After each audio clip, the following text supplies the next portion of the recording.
Morning, guys. This is Mr. Shields back again with another video. Today we're going to be talking about conditional statements here. So if we take a look at our new term here, conditional statements, we're really just talking about a statement that can be written in if-then form. Okay, if-then form. And just like in the previous lesson where we talked about symbols here, we have our P, then our Q here. All right, and so we read it as if P, then Q, or P implies Q. All right, implies Q. So there are two components of the conditional statement. First, we're going to have the hypothesis. I'm sure you guys are probably familiar with that term from your science classes. The hypothesis is this phrase immediately following the word if. I'll make that in all caps here. And then the second part of the conditional statement will be the conclusion. Okay. And the conclusion is the phrase immediately following the word then. Thus, you'll frequently refer to these conditional statements as if-then statements, okay, as a way of distinguishing those.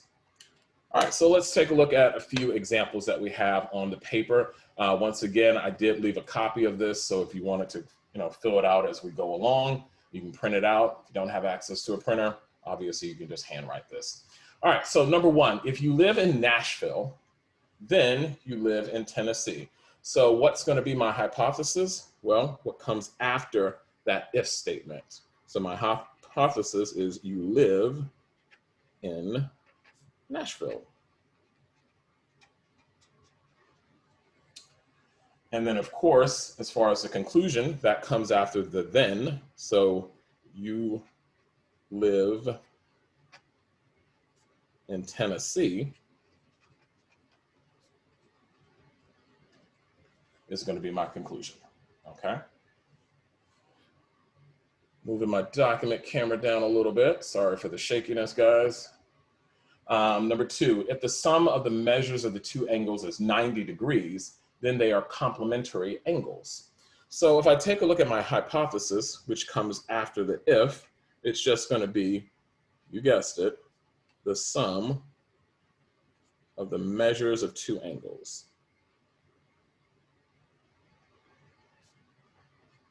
And I'm probably going to run out of room here, so I'm kind of abbreviating here some of my words here. But just in interest of having enough space here. This is a representation of angles. We'll talk more about that obviously later on in the class here. And then obviously my conclusion comes after the then. So we would just say they are complementary angles.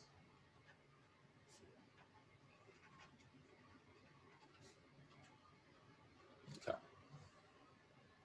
Last example up here. And let me just slide that over here. So if a quadrilateral is a square, then it has 4 right angles. My hypothesis comes after the if, so we'll just say a quadrilateral, I'm gonna abbreviate that, is a square. And then my conclusion comes after the then, so it has 4 right angles.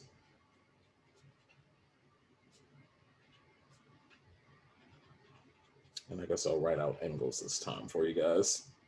Okay. So there you have it in a nutshell. And so they gave us a few writing conditional statements examples here that they want us to do. So I'm going to do a couple with you guys, and I'm going to leave a few for you to do, okay? So for number one, an obtuse angle has a measure greater than 90 degrees. So how am I going to write that? Obviously, I have to have my if part. So we can say if an angle, sorry, I don't want to move over there. If an angle is obtuse, then it has a measure greater than 90. I'm going to have to get creative with filling this one in here. writing small helps. So let me slide that over here for you guys. I know you probably couldn't see. All right, there we go. So let's take a look at number 5 here. All numbers divisible by 4 are also divisible by 2, all right? And so once again, we're just gonna have if a number is divisible by 4,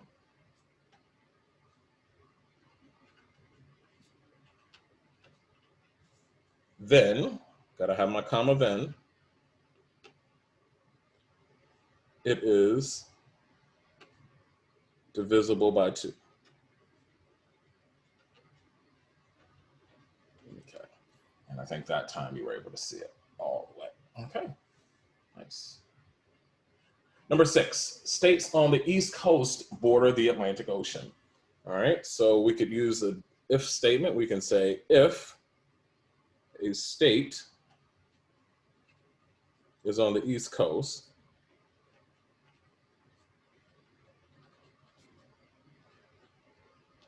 comma, then it borders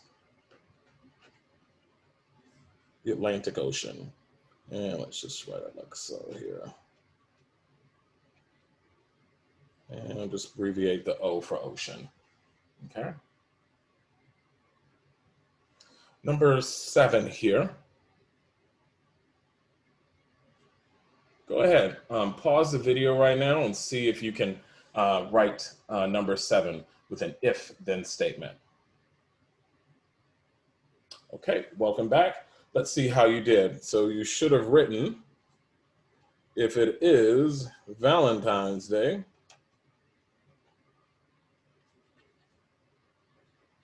then it is February.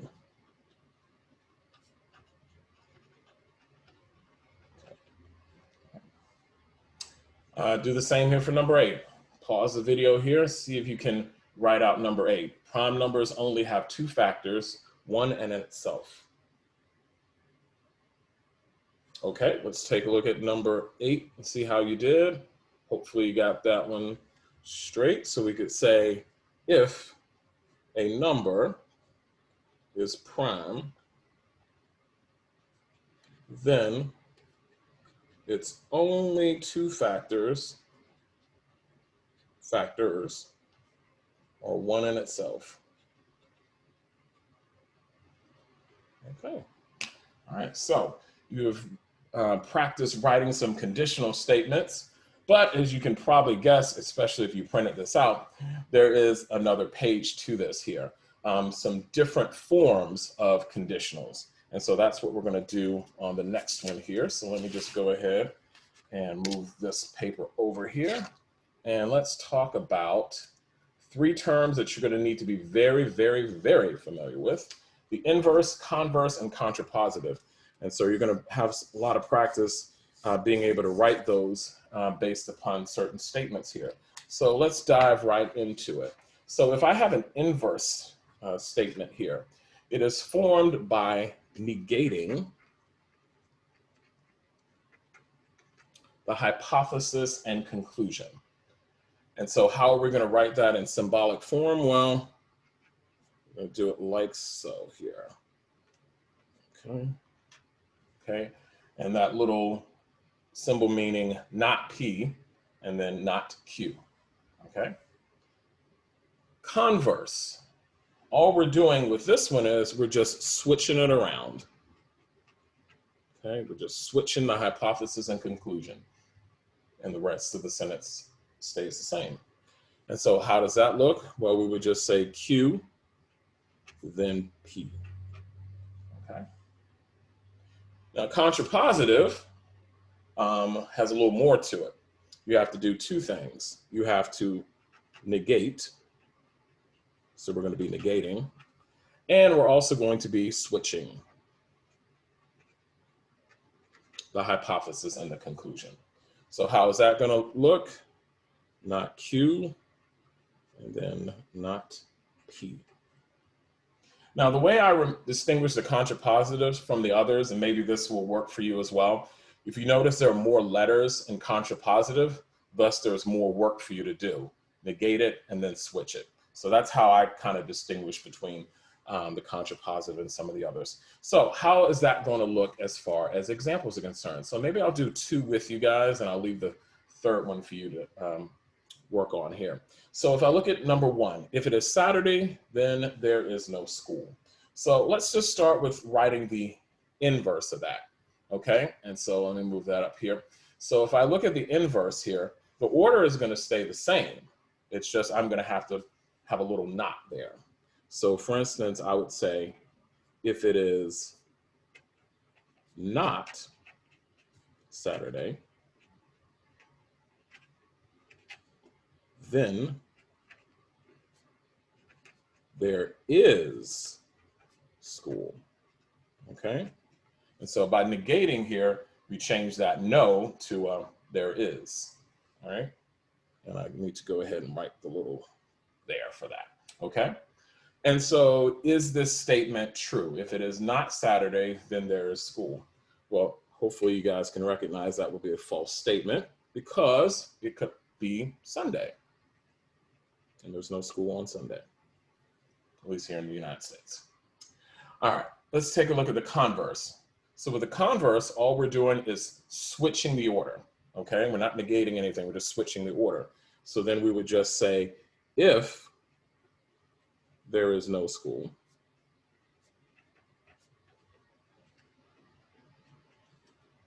then it is Saturday.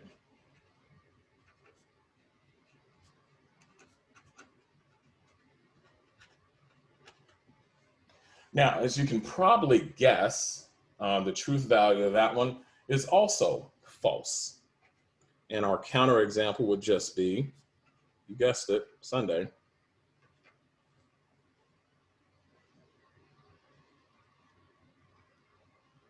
So what about the contrapositive?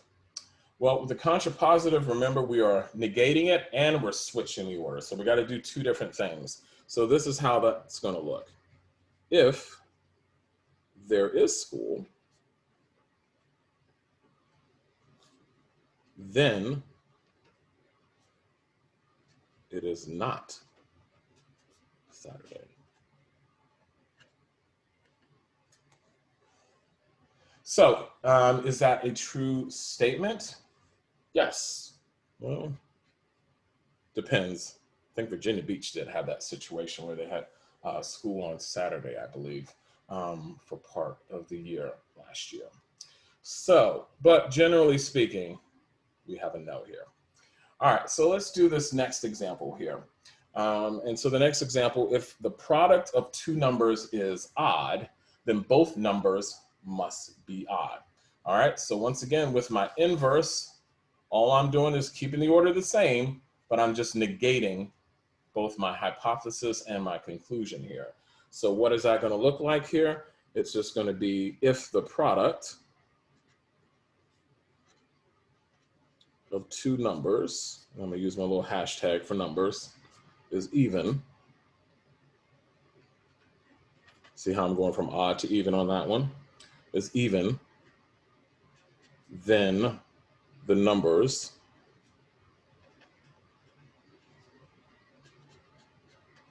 are both odd.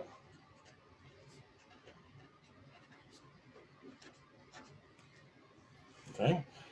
Truth value here, well, that would be true. Okay. All right, let's take a look at the converse here. So with the converse, I'm actually just switching the order here. I'm not negating anything. All right, so my conclusion becomes my hypothesis and then vice versa here. So we could say if the 2 numbers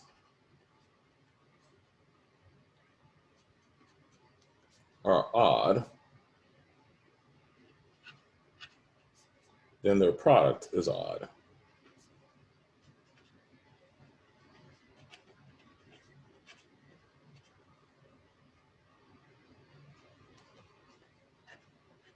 Okay, so let's look at that statement. If the 2 numbers are odd, then their product is odd. And in that case, that would be true. Last one, the contrapositive, just as a quick little reminder up here. you're just negating and you're switching here. Okay, so we got to do multiple things to make this work. So let's just say if two numbers are even, then their product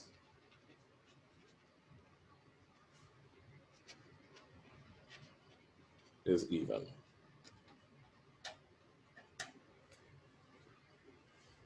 Is that true? Well, yes, that would in fact be true here. Okay, so what I would like for you to do is I want you guys to go ahead and I want you to complete number 3 here and see how well you guys can do with this, okay? So with that being said, thanks again for watching, and I'll see you guys in another video. Bye.